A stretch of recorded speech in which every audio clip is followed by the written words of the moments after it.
አንተን ለማሳደግ ስል የትም ወለም ዘለም ሳልል መጫወትና መደተት ሳያምረኝ ቤት ተኮርምቼ ነው ያሳደግኩህ። ይኸውልህ እኔ መሳቅና መጫወት ሳያምረኝ ቀርቶ አይደለም። ይህንን ሁሉ ያደረግኩት ላንተ ብዬ ነው። ከዚህ በኋላ ግን ቃሌንና ትእዛዜን የማታከብር ከሆነ አባትነቴንም ይህንን የምትመለከተውን ሀብትንም እንዳጣሁ ቁጠረው። ጨርሻለሁ። አሁን ብቻዬን መሆን እፈልጋለሁ። ከክላሴ ውጣ፣ ውጣልኝ። አቶ መስፍኔ ይኸውልሽ የኔ እመቤት፣ እኔ ከአባቴ ጋር ምንም የምናወራው ነገር የለም። አንድ ነገር ልንገርሽ፣ እኔ የማልፈልጋትን ሴት አላገባም፣ ልጅሽን አላገባትም እያልኩሽ ነው። እኔ ከአንቺ ጋር ምንም አይነት ግንኙነት እንዲኖረኝ አልፈልግም። ስለዚህ ተረጅኝና ሂጂ። ደግሞ በጋብቻው እንደተስማማሽ ሰምቻለሁ። መቼም ሊሆን አይችልም። መቼም ሊሆን አይችልም። ነብዩ፣ እኚህን የመሰሉ የተከበሩ ሰውዬ ስርዓት ያላቸው ባለሀብት ጋር መጋባት በራሱ ዝምድና መፍጠር ትልቅ ነገር ነው። አቶ መስፍኔ ሁሉን ነገር ጨርሻለሁ። ልጆቻችን በጊዜ ይጋቡና ተሰብስበው ይቀመጡ። እየቆየ ሲሄድ እኮ ነገር ማካረር ነው የሚሆነው። አቶ መስፍኔ ብቻችሁን መነጋገር ሳይኖርባችሁ አይቀርም። ይቅርታ፣ እኔ መሄድ አለብኝ። ይኸውልሽ ዘርፌ፣ ለመጨቃጨቁ ደግሞ እዛው እኔ ቤት ይሻላችኋል። ውጡ፣ ከሰው ግቢ ውጡ። ወይዘሮ ፍቅርተ፣ አንቺ ደግሞ እዚህ ቤት ምን ትሰሪያለሽ? ንገሪኝ እንጂ ምን ይዘጋሻል? ተናገሪ። የምሰማው ሁሉ እውነት ነው?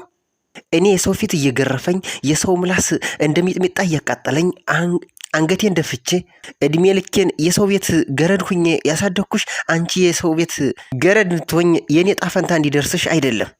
ትሰሙኛላችሁ? ከነገ ጀምሮ ሰራተኛ አምጡ። የኔ ልጅ የቤት ሰራተኛ አይደለችም። ወይዘሮ ዘርፌ፣ ማለት ይበቃናል ማለት። እሺ ያልከኝን በሙሉ አደርጋለሁ። ቆይ ግን የኔና ያንተ ግንኙነትስ ይቀጥላል ወይስ? ትሰማኛለህ? ያኔና አንተ ግንኙነት እንዲህ በቀላሉ አንለያይም።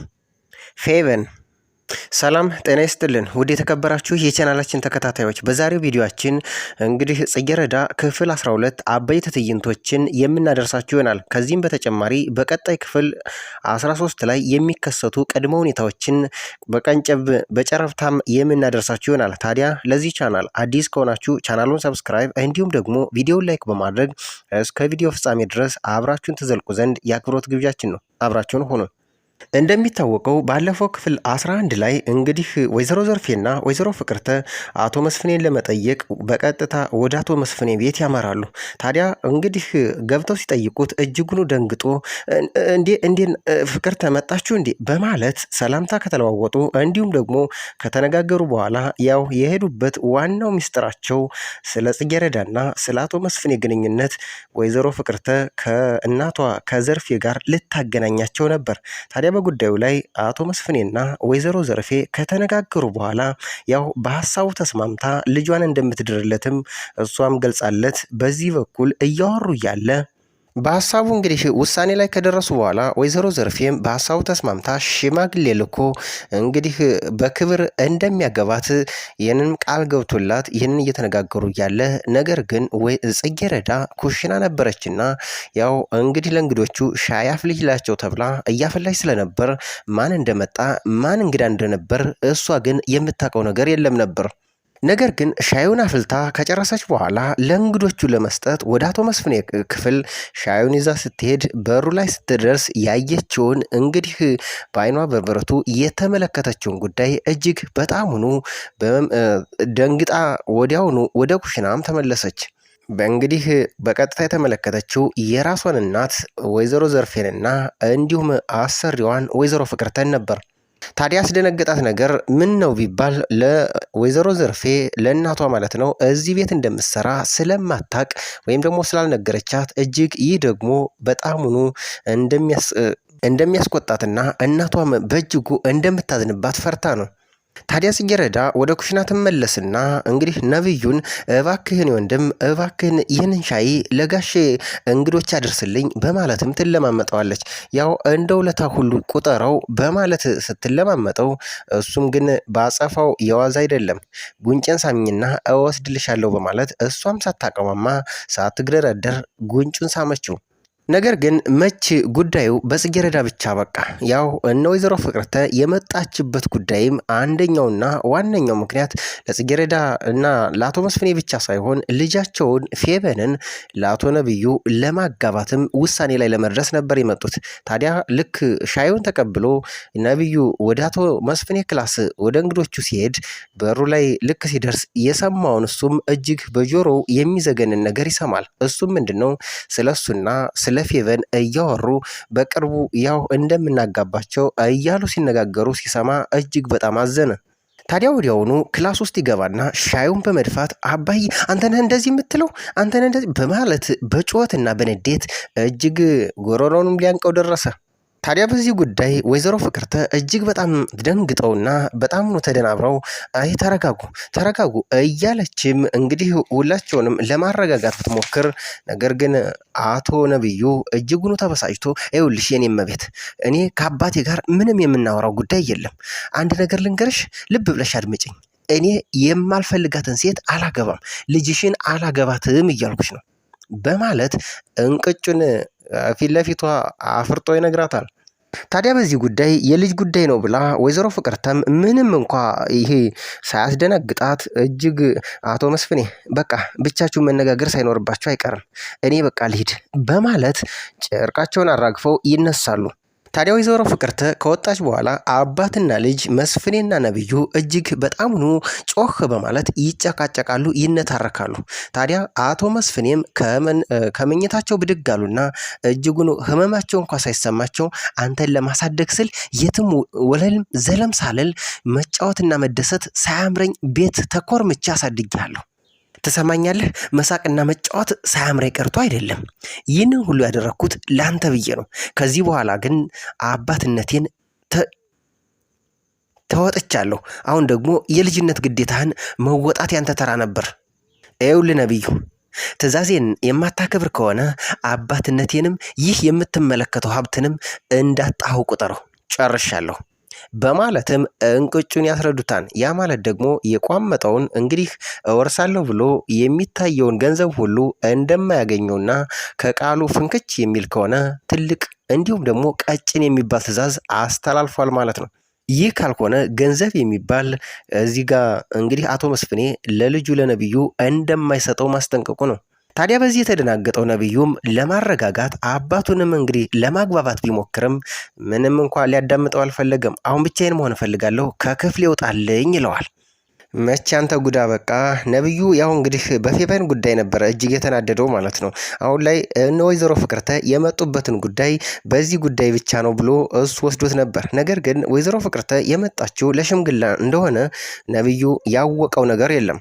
በቀጣይ ክፍል ይህንን ጉዳይ አቶ መስፍኔ ጽጌረዳን ሊያገባት እንደሆነ ሲያቅ ግን ነብዩ ሌላ ጠባሳ፣ ሌላ ችግር፣ ሌላ ሀዘን ውስጥ እንዲሁም ሌላ እሰጥ አገባ ውስጥ የሚገባ ይሆነዋል ማለት ነው። ይህ በእንዲህ እንዳለ እንግዲህ ጽጌረዳ ምንም ቁርሱንና ማለትም ሻይውን ለእንግዶቹ ሳታቀርብ ያው ነብዩ እንደወሰደላቸው የሚታወቅ ነው። ታዲያ እሷ በጓሮ በር ውሃ ልትቀዳ ስትወጣ ከፊት ለፊት በቀጥታ ከእናቷ ከወይዘሮ ዘርፌ ጋር ይገጣጠማሉ። ታዲያ ይህንን የተመለከተችው ወይዘሮ ዘርፌ እጅግ በጣም ተናዳ ተበሳጭታ በጣሙን በጉዳዩ በጣም ተገርማ አንቺ ደግሞ እዚህ ምን ትሰሪያለሽ? አንቺ ደግሞ ከዚህ ቤት ምን ልታረጊ መጣሽ? ንገሪኛ እንጂ ምን ይዘጋሻል? ተናገሪ። ምንም እንኳ አፍታና እረፍት ሳሰጥ በማጣደፍ ጉዳዮችን እንዲሁም ደግሞ ጥያቄዎችን ታዘንብባታለች። ስለ ጉዳዩ እንግዲህ ጽጌረዳም ለማስረዳት ለእናቷ ልትናገር ብትፈልግም ማን ያዳምጣት? ማን ይሰሚያለ? በሰዓቱ ወይዘሮ ዘርፌ እጅግ በጣም ተበሳጭታ ተናዳ ልታዳምጣትም ፈቃደኛ አልነበረችም። ታዲያ አጠገቧ የነበሩት ወይዘሮ ፍቅርተና አቶ ነብዩ ምንም እንኳ ሊሉ አልቻሉም። ደንግጠው ደርቀው ነው የቀሩት። ታዲያ ወይዘሮ ዘርፌ በማስከተልም እኔ የሰው ፊት እየገረፈኝ የሰው ምላስ እንደሚጥሚጣ እያቃጠለኝ አንገቴን ደፍቼ እድሜ ልኬን በሰው ቤት ተገርቻለሁ። ይህንን ያደረግኩት ደግሞ አንቺን አሳድጊያለሁ። ነገር ግን ያሳደግኩሽ የኔ ጣፈንታ አንቺም ጋር እንዲደርስብሽ ገረድ እንድትሆኝ አይደለም በማለት በጩኸትና በንዴት እንደዚህ ስትል ትነግራታለች። ትንሽ ከተረጋጋች በኋላ አቶ ነብዩም ሊያረጋጋትና እውነታውን ሊነግራት ቢሞክርም ጽጌረዳ እየተናገረች ያለችው ሁሉም ነገር ትክክል ነው፣ እዚህ ቤት የመጣችው በሰራተኝነት ነው፣ አንቺን ለማገዝ ማለትም ትምህርቷን ለመደገፍ ነው እያለ ሊያስረዳት ቢሞክርም ነገር ግን ወይዘሪት ዘርፌ የኔ ወንድም አንተ አያገባህም፣ ከነገ ጀምሮ ሰማኛለህ፣ ሰራተኛ አምጡ፣ የኔ ልጅ የቤት ሰራተኛ አይደለችም በማለትም ዘልፋው ልጇን እያዳፋችና እየገፋች ወደ ቤቷ ይዛ ትሄዳለች። ታዲያ ቤት ከሄዱ በኋላ እንግዲህ ዘርፌ ከነገ ጀምሮ ከቤት ትምህርት ቤት ከትምህርት ቤት ቤት ይሆናል፣ እንግዲህ አንድም ነገር እዛ ቤት በሰራተኝነት የምትሄጅበት ጉዳይ የለም ትላታለች። መቼ እሷ ጉድ በዚህ አለቀ። ሌላው ደግሞ ትሰሚኛለሽ አይደል? ታገቢያለሽ። አዎ ቀጣይ ሳምንት ሽማግሌ ተልኮ ታገቢያለሽ በማለትም ዱብዳ ሀሳቡን ለጽጌረዳ ታበስራታለች። ሌላው ጉዳይ እንግዲህ ይህ በእንዲህ እንዳለ ነብዩና ፌቨን ናቸው። ምክንያቱም አሁን ላይ ነብዩ ፌቨንን እንደሚያገባ ወይዘሮ ፍቅርተና አቶ መስፍኔ ሲነጋገሩ በጆሮ ሰምቷል፣ በአንደበቱ ማለት ነው።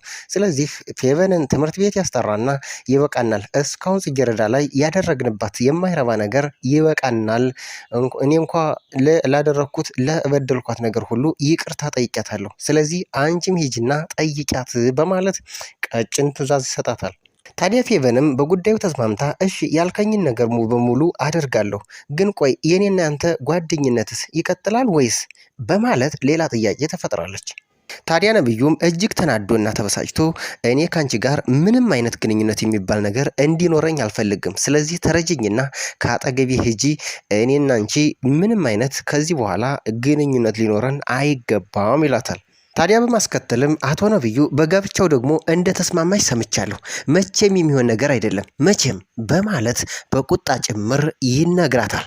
ታዲያ ይህ ጉዳይ ምናልባትም እንግዲህ አባቱም ቀጭን ትእዛዝ ሰጥቶታል። ከትእዛዝ የምትወጣ እንዲሁም ደግሞ እኔም ልን የማሰማኝ ከሆነ አባትነቴንም እንዲሁም ይሄ የምትመለከተው ሀብትንም እንደማታገኘው ብሎ ቀጭን ትእዛዝ ሰጥቶታል። ያ ማለት ደግሞ ፌቨን በእኔ ትእዛዝ የማታገባ ከሆነ ሀብት ንብረት የሚባል ነገር አታገኝም ማለት ነው። ስለዚህ ሁለት እንግዲህ ወዶ አይሆንምና አንዱን ሊመርጥ ይችላል። በቀጣይ ክፍል የምንመለከተው ጉዳይ ነው። ሌላው ጉዳይ ደግሞ አቶ ነብዩ ምናልባትም እንግዲህ አቶ መስፍኔ እንግዲህ ጽጌረዳን ሊያገባት እንደሆነ ሲረዳ ምን ሊሰማው ይችላል ከዚህ በኋላ? ይህም በቀጣይ ክፍል የምንመለከተው እንግዲህ የምናየው ይሆናል ማለት ነው። ሌላው ጉዳይ አሁን ላይ እንግዲህ ጽጌረዳ እጅግ ውስብስብ እንዲሁም ደግሞ ልትወጣው የማትችል አዘቅት ውስጥ እየወደቀች ያለችበት ሁኔታ ነው። በተለይ ደግሞ ባለፈው ክፍል እንደተመለከትነው ትንሽ እንኳ የደስታ ጭላንጭል እያፈለቀላት የነበረው አቶ ነብዩ አሁን ላይ እዛ ቤት እንደማትሄድና ሁለተኛም እንደማታየው ከትምህርት ቤት ውጪ እሱን ልታገኘው እንደማትችል እናቷ በቀጭን ትዕዛዝ ታውቃታለች። ታዲያ ሆኖ ሳለ አሁን ላይ እንግዲህ እንደምታገባም ሌላው ጉዳይ ተነግሯታል። ይህንን እምቢ ብላ አሻፈረኝ ብላ የምትተው ከሆነ እንግዲህ ሳትፈልግ ዮናስ ወዳቀረበላት ምርጫ ማለትም ወደ ማዕድን ቆፋሪዎች በቀጥታ እጇን የምታስገባ ይሆናል ማለት ነው።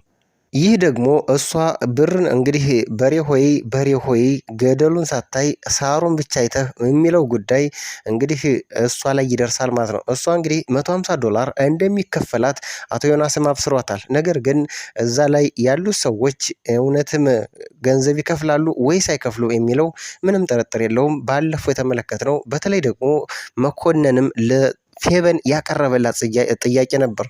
ስለዚህ ሳትወድ በግዷ እንግዲህ ጽጌረዳም ከዚህ ጉድ ለማምለጥ በተለይ ደግሞ እንግዲህ አላገባም በማለት አሻፈረኝ በማለት ከእናቷም ተለይታ አቶ ዮናስም ባቀረበላት የስራ እድል መሰረት እዛ የምትገባ ይሆናል ማለት ነው። እዛ የምትገባ ከሆነ ህይወቷ ተመሰቃቅሎ ማለትም ሴትነቷንም ተጠቅመው እንደሚጥሏትም ምንም ጥርጥር የለውም።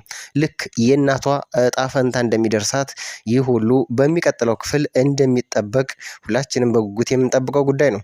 ይህ ከሆነ ደግሞ ትምህርት የሚባል ነገር በእጅጉ ይቋረጣል ማለት ነው። ስለዚህ እሷ ከነብዩ እንዲሁም ደግሞ ከፌቨን ጋር ያላት ጓደኝነት በዚህ መልኩ ይቋረጣል ማለት ነው።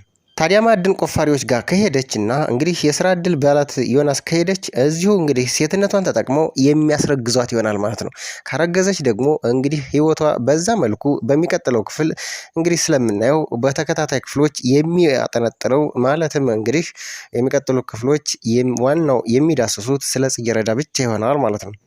ውድ የተከበራችሁ የቻናላችን ተከታታዮች በሚቀጥለው ክፍል ጽጌረዳ ምን ይገጥማት ይሆን? የእናንተን ሀሳብ በኮሜንት ቦክስ እያሳወቃችሁን ይህንን ቻናል ሰብስክራይብ ካላደርጋችሁ ሰብስክራይብ እንዲሁም ደግሞ